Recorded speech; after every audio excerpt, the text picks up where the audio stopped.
Hey everybody, Coach Bjorn here. Before we start, I just wanted to say I miss you all, and I hope you guys are staying safe and taking care of each other. Today's video is going to feature the toss. Now, whether you talk about paddle or tennis, the toss is a very important part of the serve. An improved toss can really help your serve in either sport. So let's get going. So the first thing we're going to talk about is the height of the toss. There is a misconception out there that the higher toss is better. It's actually the other way around. A higher toss can get you into a lot of trouble. So I'm going to talk about two different things regarding the height. If you have a really high toss, what happens is the ball comes so far up, you have to wait for that racket to make contact with the ball, which means you have a little bit of a hitch back here. And your timing has to be a lot better in order for you to make contact with the ball. We want a serve that's very consistent and requires less timing. The second thing is if your toss is a little bit off your target with a really high toss, that ball tends to stray way further away from your intended target. If your toss is a little bit lower, it's going to stay pretty close to your target even though it's a little bit off. If you think about the height, if you take your racket and you reach it all the way up, really all you need to do is have your toss be slightly above where your racket ends, so it's really not that big of a motion. So if you look at a toss like this,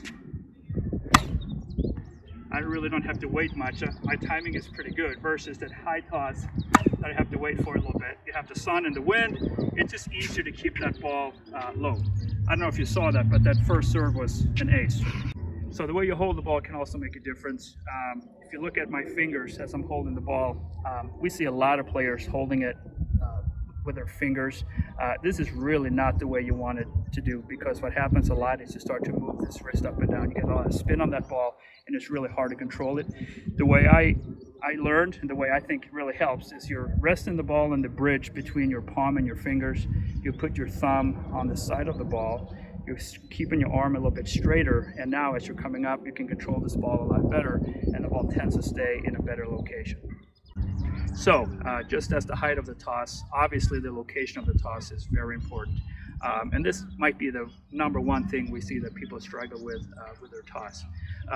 If I'm a right-handed player, the goal with this toss, again, we're talking about balance, making sure we're in full control.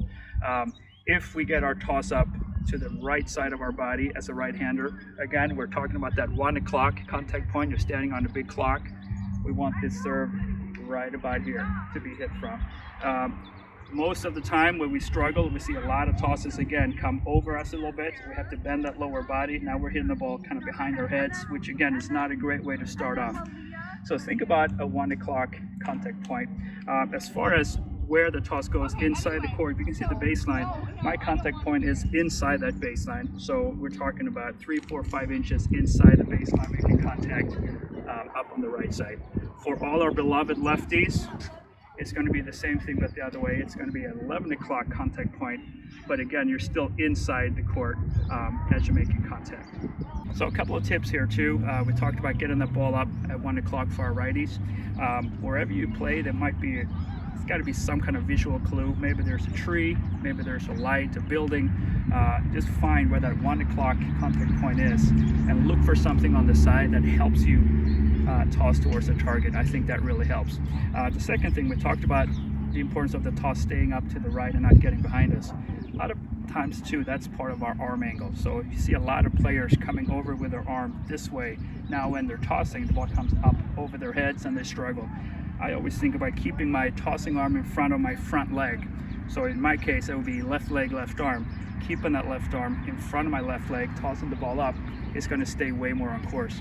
So again, I'm sliding over, I'm looking for a target where my tossing target is. I'm keeping my left arm in front of my left leg, get the ball up, and I can serve that ball a lot better. Let's try that again. That actually went into the net. That's a little high.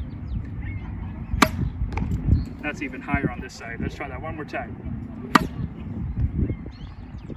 So those are some of the most important parts of the toss. The cool thing about this is you can practice this at home. You don't need a tennis court. You can just work on the things that we've talked about today. So before I go, again, I just wanted to say I hope to see everyone soon. And again, a quick shout out to the best cameraman in the whole world, which is my beautiful daughter, Rebecca. Hey. She is the rock star of this video. So stay well, and we'll hope to see you soon. Bye bye.